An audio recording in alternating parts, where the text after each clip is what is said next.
Hi, and welcome to another session of the Public Interest Technology Colloquium. Today's colloquium is dedicated to operationalizing data ethics and trustworthiness, forces of change. My name is Katina Michael. I'm a professor in the School for the Future of Innovation in Society and the School of Computing and Augmented Intelligence, and I'm also the director of the Society Policy Engineering Collective. Today, we have with us a special guest, Mathew Mytka from Sydney, Australia, a social entrepreneur and the founder of Greater Than Learning. We're so fortunate to have Matt beaming in at about 3:30 from Australia, and that is 3:30 a.m. Matt has a wonderful platform he'll be sharing with us today, greaterthanlearning.online, and I navigate to the defining impact, where he's really talking about aligning to the public interest and creating positive outcomes for the people that use the tools and technologies in a community context, both new tools and those that have been redesigned. He's very much about the future of work, but how do we design a better future? And that's what he'll be talking to us about today. I've had the pleasure of working with Matt through my PIT 502 Co-Designing the Future course, where he literally did a lot of the instructional design behind the course end to end, and 11 PIT students were the recipients of his wonderful instructional design in that course. And there are a few YouTube clips up already where he's talking about design and his learning from his work.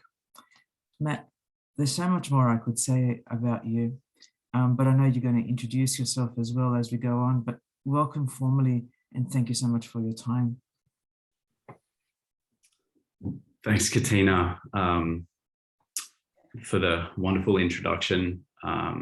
Thanks to everyone who is in the session already. Welcome.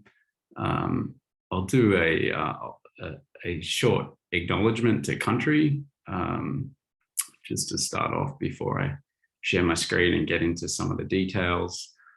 So I acknowledge and we acknowledge the traditional custodians of the land in which we work, in which I work here in Gadigal country, which is Sydney in Australia.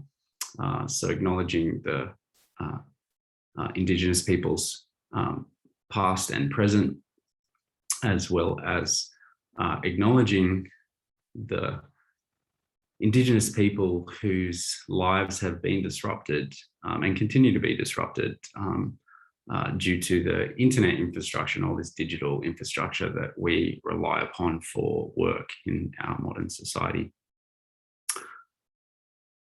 So I will now share my screen and get into it. All right, let's make sure that this works. Previously, when I tested this, I was sharing my file system, which was the wrong desktop window. All right. There we go. Should all be working here. Beautiful. Man. All right. So about me, I won't spend too much time talking about myself. That I do have a blog, which I'll share a link to. That's kind of my personal blog, where you can probably learn much more about me. I am a diverse creature of learning, and I had a very diverse career. I started out in construction at 14 after I got kicked out of school. I was a little bit of a troublemaker, and I've had lots of different kind of career changes over the past couple of decades. Now, I won't tell my age. I have a little bit of a riddle that maybe people might be able to guess and drop something into the chat. And that riddle is that I'm going on the meaning of life, and I'm past my 13th prime. So if you can figure that one out, let me know, and I've got a special prize for you. So here, what we see is my purpose, my values, and my principles. And the reason when I put this up is because I'm talking about ethics. And ethics is based upon moral philosophy, but it's about a decision-making process where we're working in alignment to our purpose, our values, and our principles.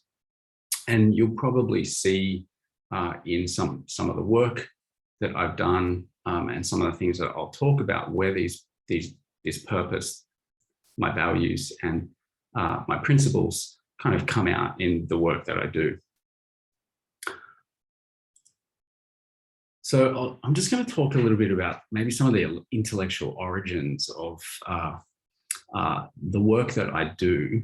And this is actually an essay that I wrote as part of a module in my university course when I was a mature age student called Social Theory.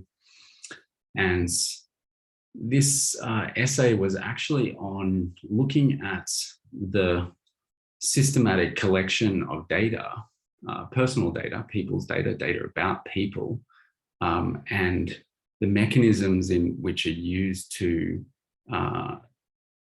influence people's perceptions and control their behavior. And this is where my interest started out, and this was well over a decade ago, 2009.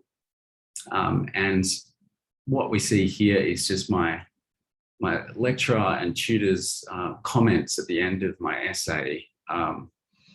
This is fine, but we still have to consider, how do we live when power is so invisible and omnipresent like the Christian God?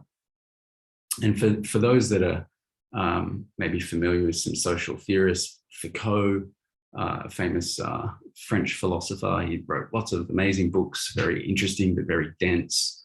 And his work was quite influential in my thinking early on, and he wrote a book that called Knowledge and Power, and we will talk a little bit about that in the session today. So that's kind of where it all started to some degree. So what do I do? Kind of work at the intersection of applied ethics, trustworthiness, and digital technologies. So looking at how ethics plays out in the digital technologies that we create, and where trustworthiness is relevant. And I've got some little visuals up here. These are the signals and drivers of trustworthiness. But I'll talk about those in a little bit more detail throughout this session. So Katina asked me to, or prompted me with, well, what are some memorable projects that I've worked on that are relevant to this?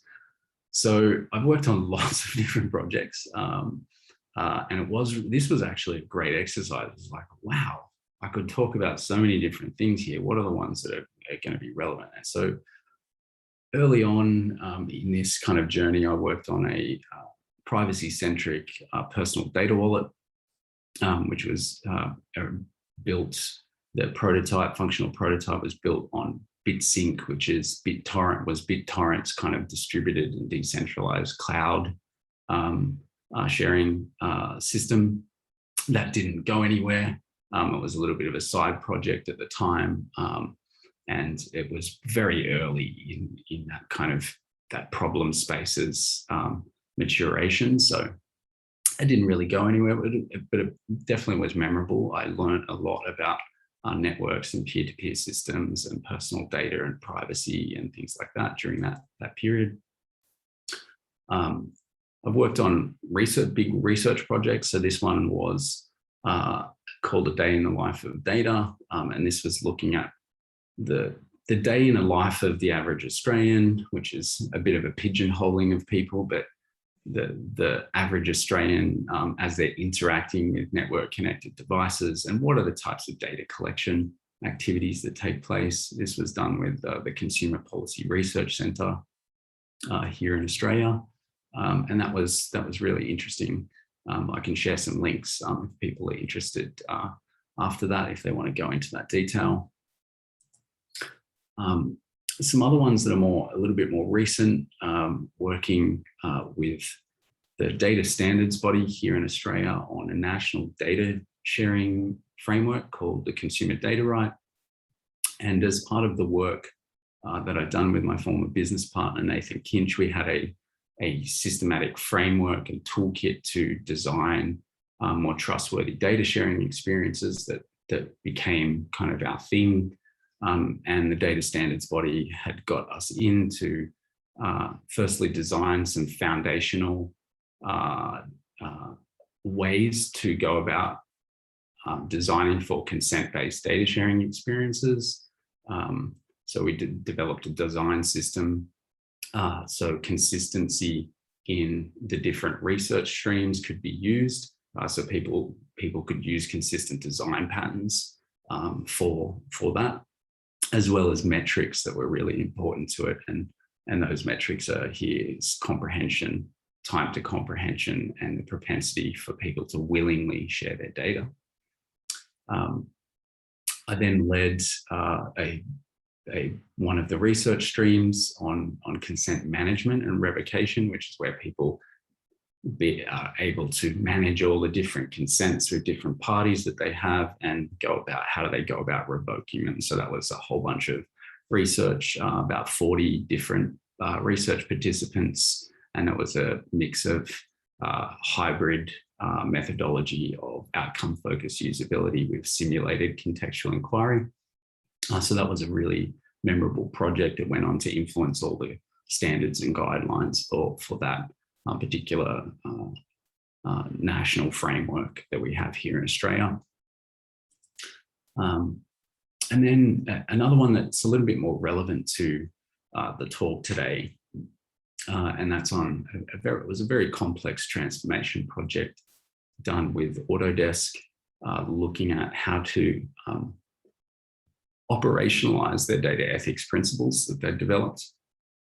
And a lot of my focus over the past decade has been on more in the trenches. How does this really work? Like if I'm a product manager, how do I go about actually doing this and helping my team to make decisions and more ethical decisions over the way that data is collected and used in the business? So this is actually just my program design initially before I flew out to San Francisco to figure out how we were going to actually run the project.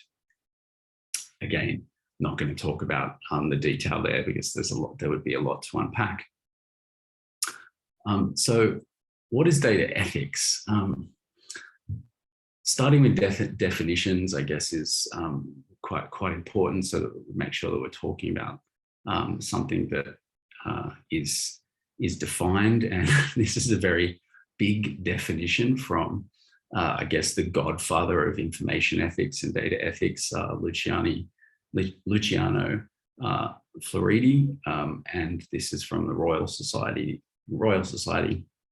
And I'm not going to read this out verbatim, but you can see that it encompasses quite a lot and very different from other forms of ethics like digital ethics, which is about all the digital technologies that we use in the ethical decision-making process we use, or information ethics. It's the lower level of abstraction about data. So this is the data, information, knowledge, wisdom pyramid that's used in as a kind of conceptual model in knowledge management.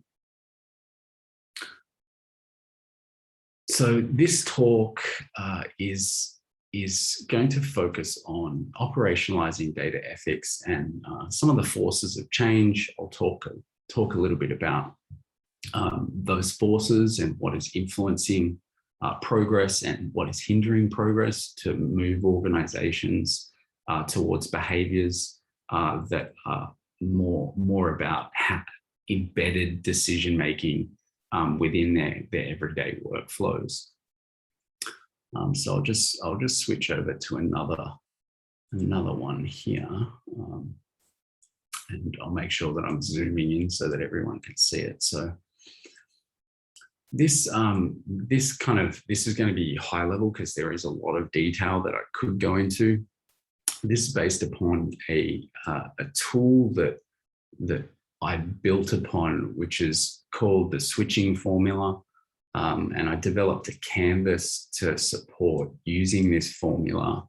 And it's essentially people switch from their current behaviors to new behaviors based upon a range of influencing motivational forces. And the theoretical underpinnings of this particular framework come from everything from migration patterns, push, pull, mooring, that influences people to migrate from one country to another, to consumer behavior and consumer psychology. So it's got a lot of theoretical underpinnings, and I'd developed this tool while I was working as a head of product and growth at a cryptocurrency exchange, where there was a lot of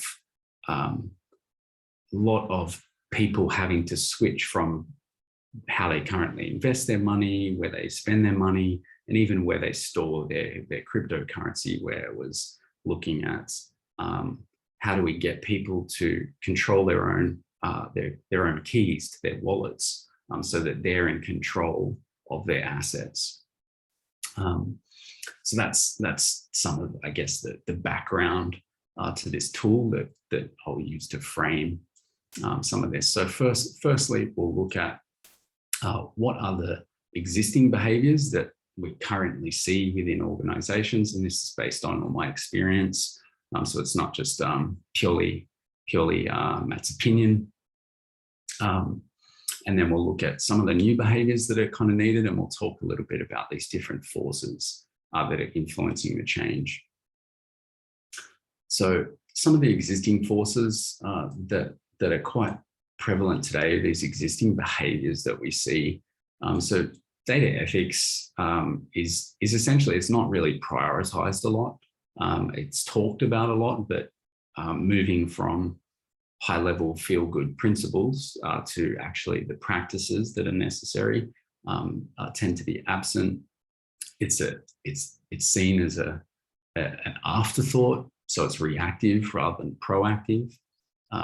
So when something goes wrong, that's when it tends to be, oh crap, we didn't think about this. There was some actual consequence as a result of how data was collected, be that in marketing and not asking for consent, or even in the way that a machine learning model might have been trained on data, and where there might have been bias that is in a model that created downstream impact for the communities in which that technology was deployed.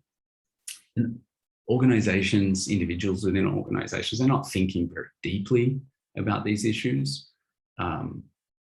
There's smaller budgets. It's just, so if the money isn't being devoted to it, it's really hard to actually make progress. Budgets are generally allocated, unfortunately, like on a yearly basis a lot of the time, which means that flexibility is not necessarily always there. So that becomes a big problem. There's an ostrich effect in the sense that it becomes quite complicated in a large organization.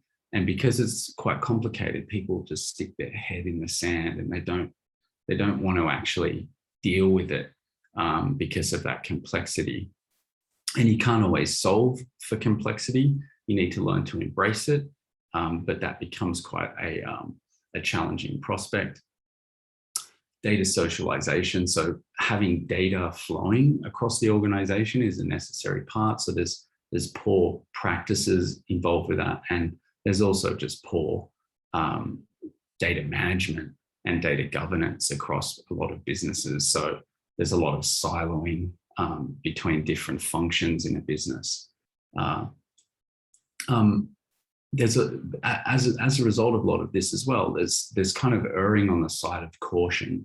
So instead of having clarity, they're very cautious a lot of the time, and as a result, that hinders innovation, because people aren't forcing the discussions around, okay, well, we're collecting this data, we're not really sure about why we should be collecting it, or what might happen as a result of us collecting it down the line, these known unknowns. And those discussions just aren't being had. So there's lots more I could probably go into, but these are some main themes that I've seen quite a lot over the past few years.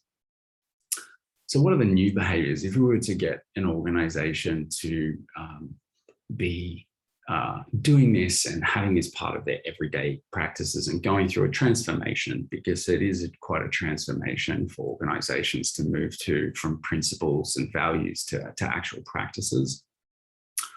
So some of these new behaviors, so engaging wholeheartedly in transformation efforts, that is absolutely essential, and that seems quite vague. What does that mean? Well, that means that everyone that is involved in any initiative needs to really embrace it. They need to be supported through the change process as much as possible.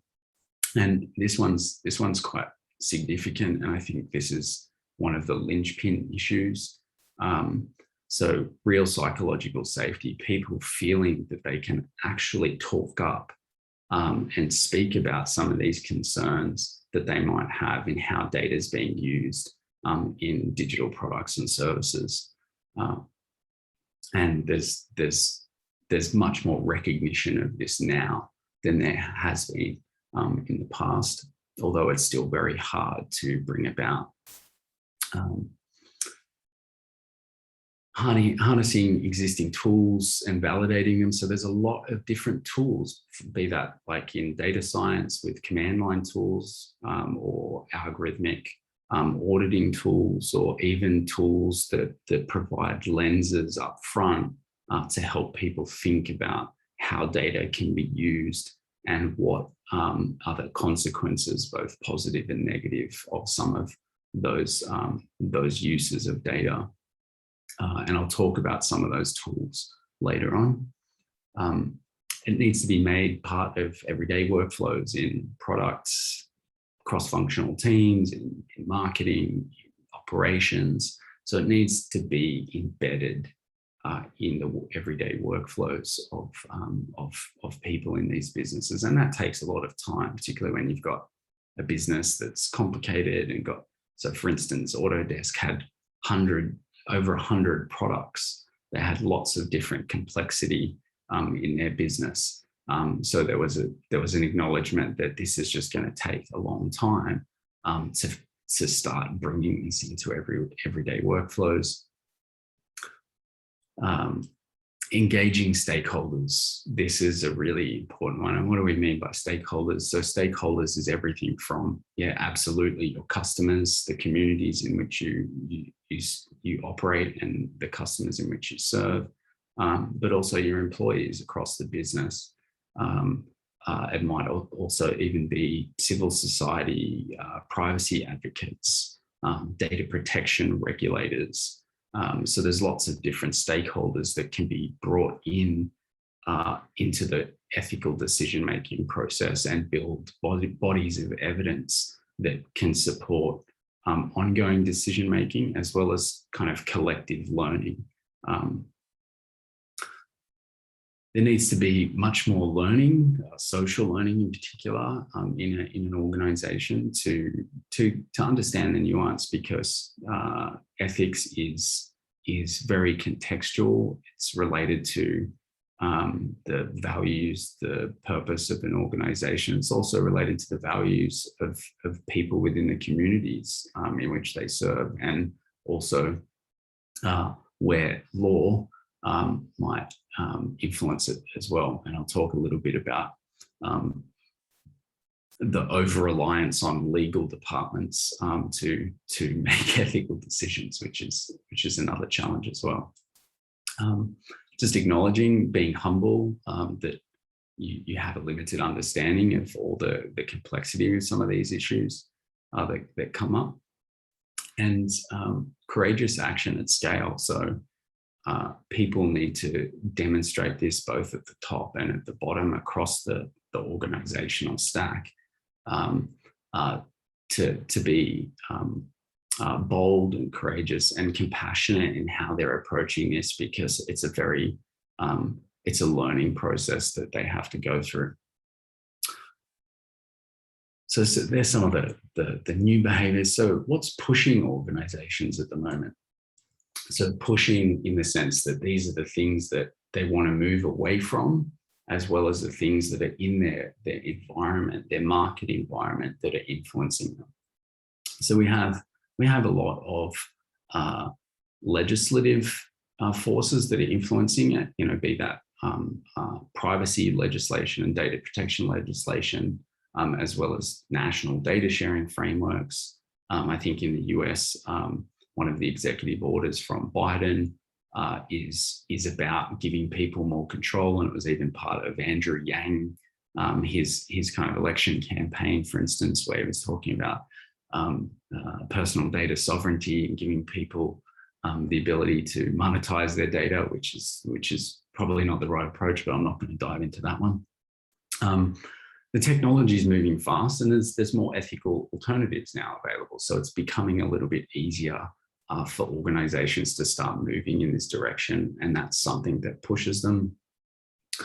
Organizations are looking to de-silo their data. They're looking to go, yeah, we want to be able to have data flowing between different functions within the business.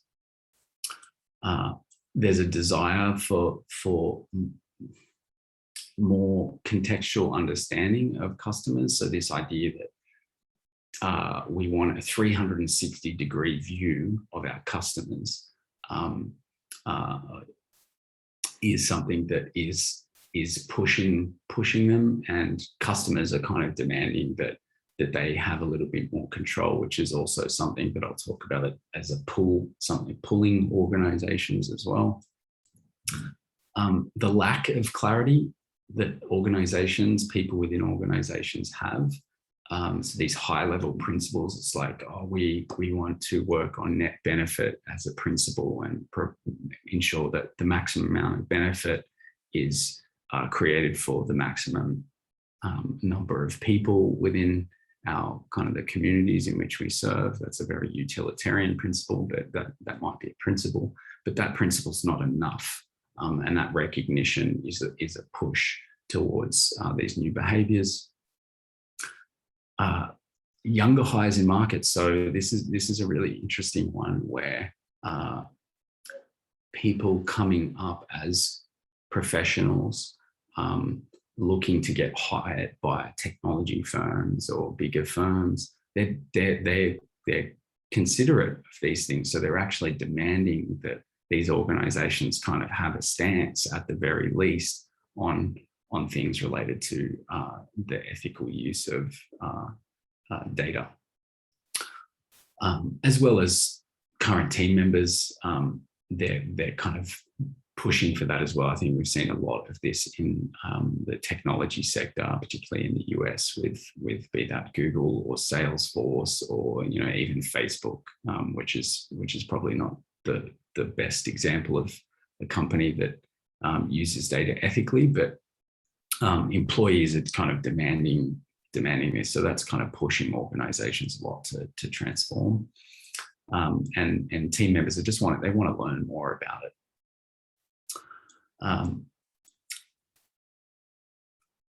Customers wanting more personalization, that essentially means that organizations need to have more trustworthy data practices. So how they're going about collecting and using data needs to be designed better. All right, so the pull forces, and these are the things that are attracting organizations. It's like, oh yeah, these are the outcomes that we're really excited about. So they're motivating organizations. Ethical data practices, it's a competitive advantage, and that's being seen as a point of differentiation. Oh, we can use this to differentiate our brand. Now that might not be the right motivation. That's arguable, but again, it's something that is attracting organizations towards these new ways of working. Those new ways of working, they're just going to be transformative, and there is a recognition of that. That's going to help people, teams, the whole of organization to transform and actually be more innovative as well. the strategic intent is there. You're getting these authorizing environments where the board and executive committees will say, yeah, we need to have a position on this, and they'll talk about the ethical principles. So that's actually becoming an attractive position for boards to be having at that senior leadership and management level. Customers are looking for one place, and this is partly influenced as well by legislation like GDPR, or in the US, California with the CCPA. Customers having this single place where they can control consents and access and permissions. So this is forcing a lot of transformation to take place. So this is the progress making forces. Now I'll just kind of talk about some of the things that are hindering progress. And these are the things that are kind of keeping people where they are and restricting them. So there's a recognition that there's a fear that this has to get done right. And if it doesn't get done right, that something's going to go wrong and they're going to lose brand equity. So that's something that's quite scary. And there's some language here that might be offensive, so I do apologize, but this is almost like verbatim some of the things that I have heard. You need to really get this right. Again, if we're transparent about our data practices, this might damage trust. So this is a fear that actually is quite common, is if we tell people about how we're using their data, that they're not going to say yes to us having access to it. And I think this is happening much more now with the transforming of cookies as a tracking technology, for instance, where companies are being forced to say, yeah, here's how we're sharing your data. Here's all the parties that we're sharing it with, and even designing that in a way that improves the ability for people to make an informed decision is actually quite scary. So organizations are still using deception patterns and things like that in their designs because they're afraid that people are just going to say no.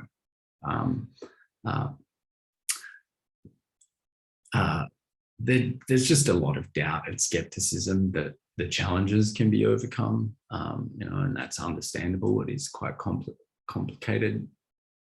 There's fears that even having a position not matching the practices is going to create problems for the brand. So if we do this and we don't do what we say, we're in trouble. We're better off not saying anything at all. Ethics can be seen as a hindrance in and of itself. It's just like it becomes seen as like a bureaucratic decision-making process, and it doesn't need to be, but that's how it sometimes is seen. It's like it's just going to get in the way.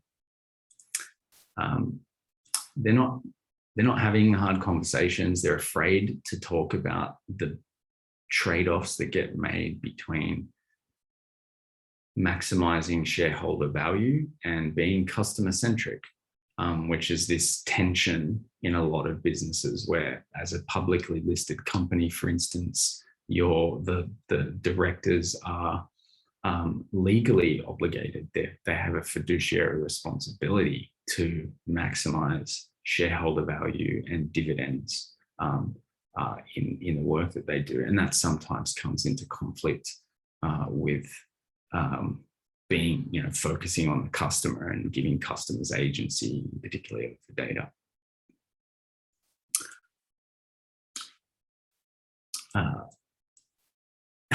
This is definitely a big one, where we're struggling to do real customer discovery and engage our customers in the process of product design, and doing it with customers, not just for them, becomes like this. It's such a big change.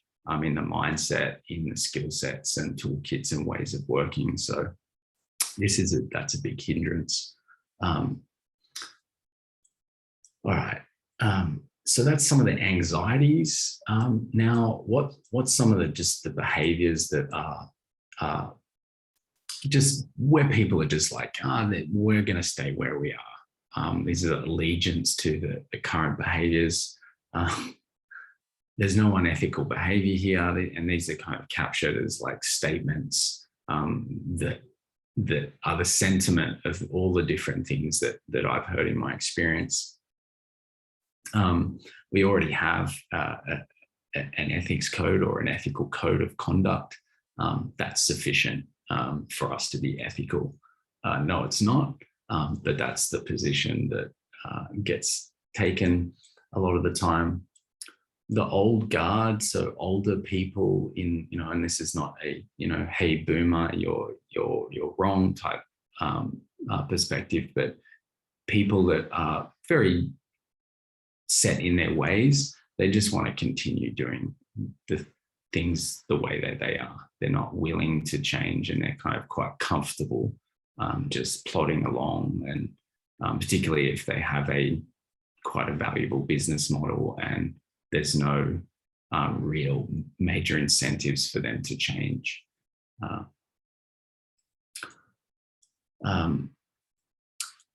It's just another thing. There's a lot of change fatigue in organizations. They've gone through digital transformations where they're having to digitize a lot of their services, their workflows internally. And we'll do it when it's a must-have, and it's not necessarily seen as a must-have quite yet. People are just happy to work within their silos and not have to deal with all the complexity of inter-organization and intersectional collaboration between their different departments. So they'll just continue doing things the way that they've always been done. Leadership is if leadership is too top down and there's an authoritarian style of leadership, it's really hard to do this. You kind of have to start moving to much more flatter circle style rather than triangles in the hierarchies in organizations. So people need to be a little bit more autonomous and flexible, but that leadership style is not as prevalent as it needs to be. Again, the change fatigue. So scaled, agile, for enterprise, SAFE, acronym. They're going through those types of changes, and that's not bedded down yet. So how can we do this other thing? No, let's just stay where we are. So these are some of the broader forces of change that are both making progress towards these new behaviors, as well as hindering progress and keeping organizations, individuals, teams where they are. And this is both prevalent in the public and the private sectors. This is not just isolated to commercial focused businesses. You'll probably see this a lot in the public sector as well. So a little bit of coming and empathizing with I'll just change this one. Empathizing with the individuals, and this is based upon lots of the research that I've done, and again synthesizing these different statements. They're general oversimplifications, but for the purposes of this is something that we might see. So what do people say? Who or where do I go to get answers for these? Oh, there's a challenge. Like who, where, and that's extremely common. They're looking for that clarity, and they can't do it alone. You can't independently make these types of decisions in an organization. And what do they think when they go about doing this? Effort. No one has clarity. And what do they do? So what do they hear? You should ask legal about this. And this is a very prominent theme where there's an over-reliance on legal departments, and lawyers, yes, they're practicing jurisprudence, and they went through and have some grounding in moral philosophy, but they're not the oracles that you should be always turning to. And unfortunately, they are a lot in organizations. Now, what is legal is not always what is ethical. So you should ask legal about this is a common thing that people hear. People just feel frustrated. They feel alone, and they feel isolated. And that becomes quite detrimental to people's well-being as individuals within organizations. And what do? They just avoid having the hard conversations that are necessary to start surfacing these things and discussing how, we're not asking for consent here. It's not informed consent. They just won't. They'll avoid it because there's no clarity, there's no support. And a lot of the times there's a lack of psychological safety for people to even speak up about that.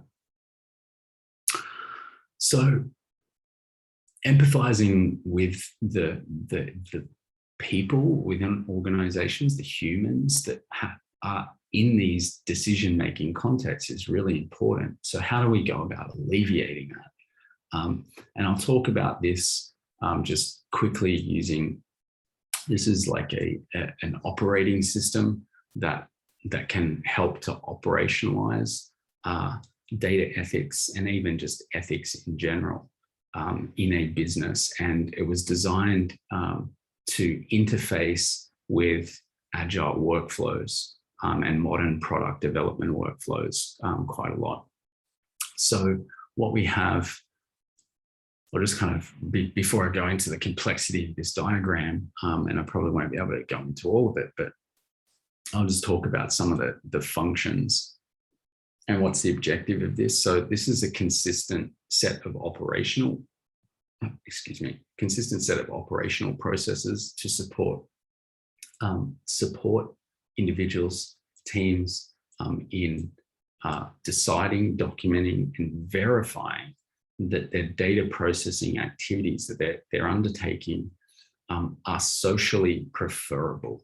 And I'll define what I mean by that in a moment. Socially preferable in intent and outcome,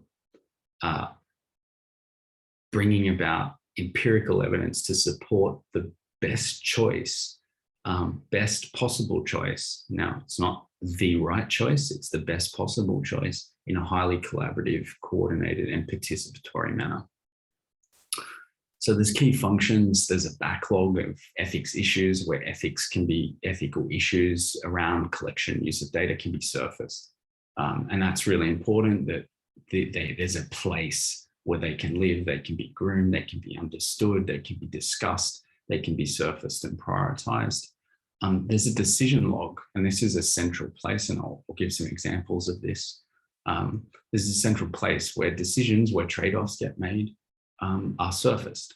And this, I push for radical transparency as much as possible in this, but that again is actually, as we talked about in some of the forces, it's very scary. It's a scary prospect for a lot of organizations to start being transparent about the trade-offs that they're making, because they can damage their reputation, they can lose money. Their stock price can go down if these things come out, but eventually they'll come out anyway. So you're better off trying to move towards it now rather than later. So running experiments for social preferability. So there's a way to go about testing for being having the most socially preferable practices. A knowledge base, having a place where people can learn, and all this knowledge, be that about your frameworks, your purpose, your values, your principles, tools that you can use, that there's a place that people can go to find those things and learn together. And at the start, you kind of need in an organization, you need a dedicated team at the start to nurture and model the behaviors at the start when you're really starting to get into the operationalizing of this. And this should be cross-functional. It should be across, people from marketing, operations, legal, design, engineering, that are working together. Now, this might not. We are seeing more positions in market now, like chief trust and safety officer titles, things like that, chief ethical and humane use officer. So they're at the top, but they're actually not. That idea that if you just put a person at the top, that things are going to change is actually not the best approach. So these functions, we can see it kind of playing out here. Issues can be submitted and go into a backlog. There's a knowledge base where things get learned.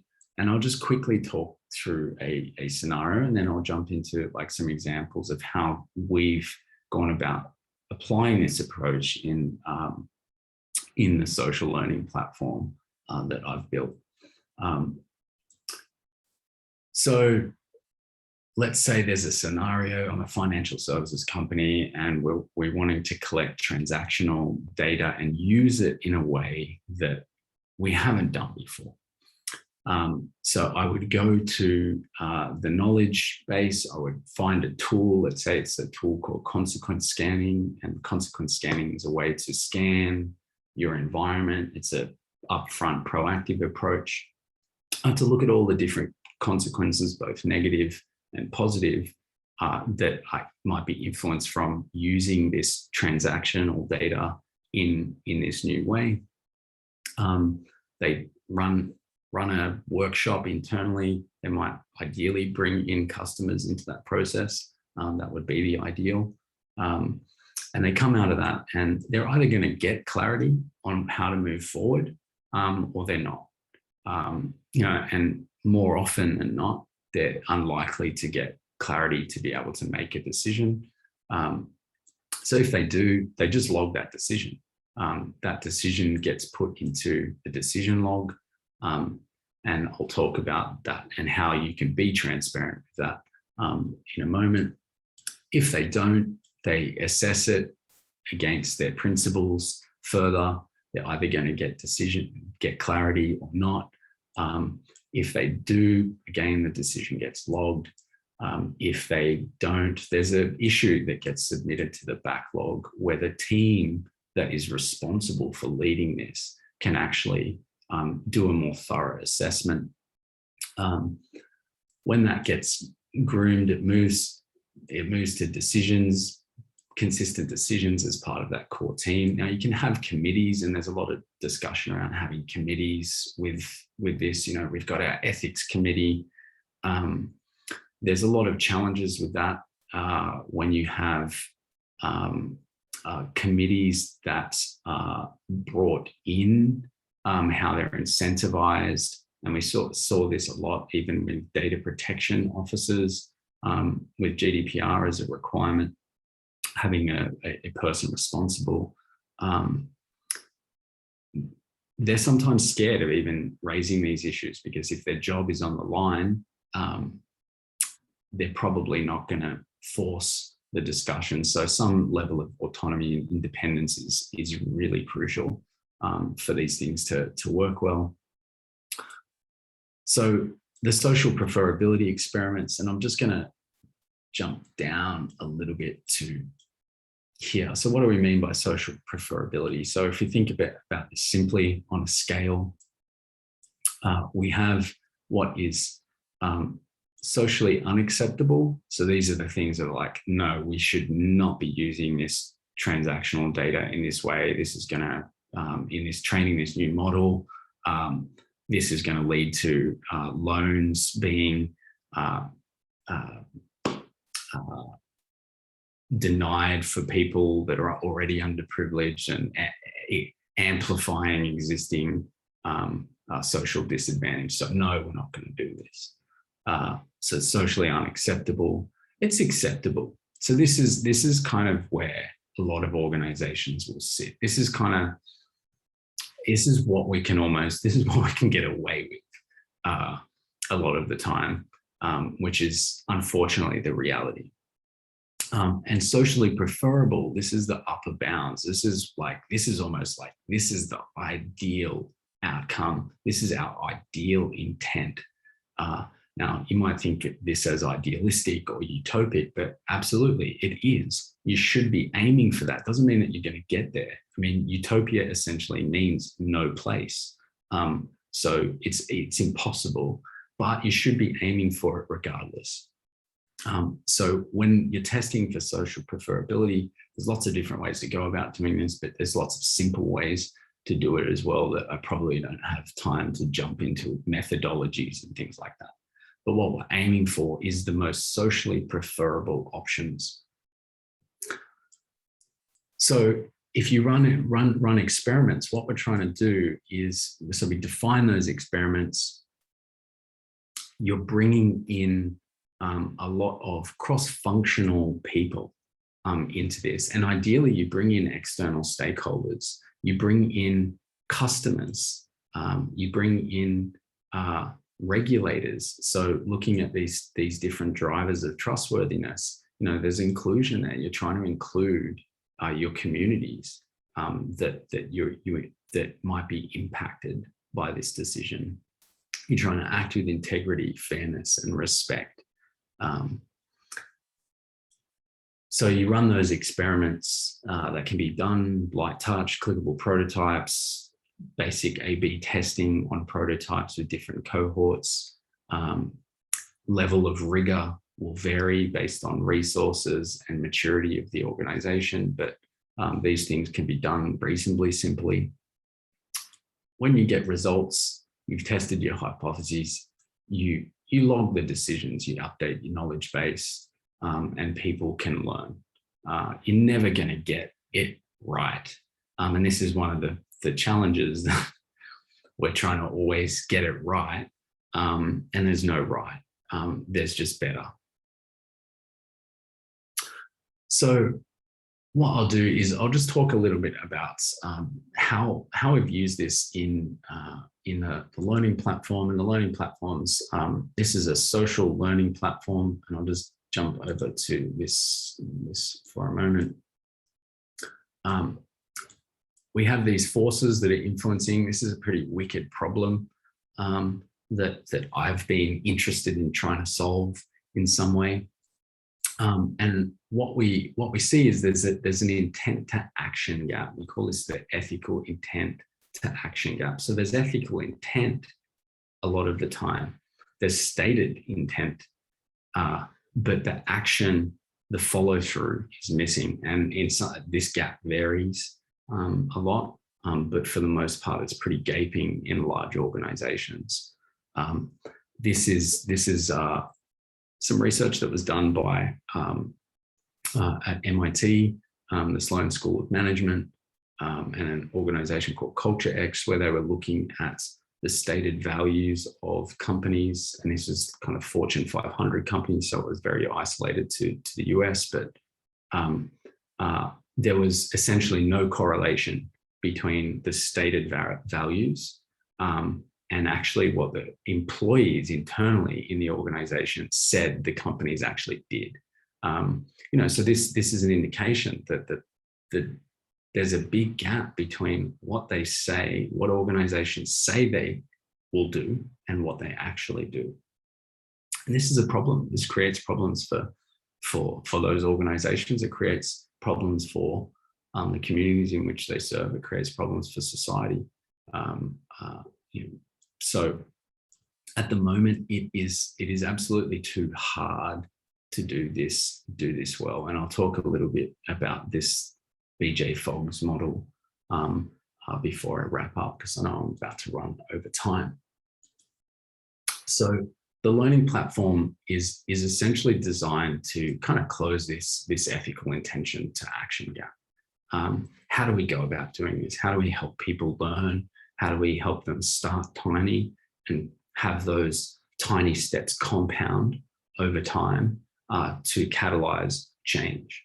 So it's a very big picture. There's social learning, different pedagogies that we can use to support those learning processes. There's ways to connect different communities of practice that are already doing this, practitioners that are really interested, so that they can help others learn. They can learn with their peers, so that everyone can learn faster and better together.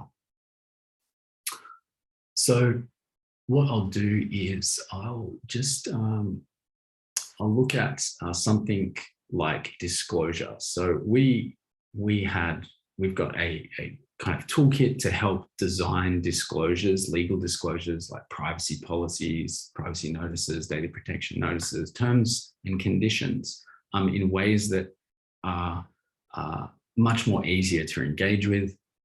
And I won't go through all the detail here, but this is what we call the relationship agreement, which is like a terms and conditions that's designed in a way that is focused on the roles and responsibilities, the things that we can do, that we can't do, the things that individuals as members of the community and that sign up for the platform, the things that they can do and can't do as well. So we've applied this, and this is it's not the best we could do, it's the best we could do given our current constraints. And that's always important to recognize, that just try to get better every little step, and that's all you can hope for.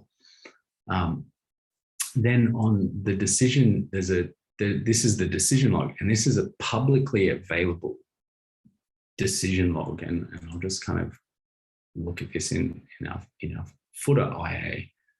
So you can come here and you can look at the decisions that we've made and how we've gone about making those decisions. And I won't go into a lot of the detail here, but people can go in and check it out.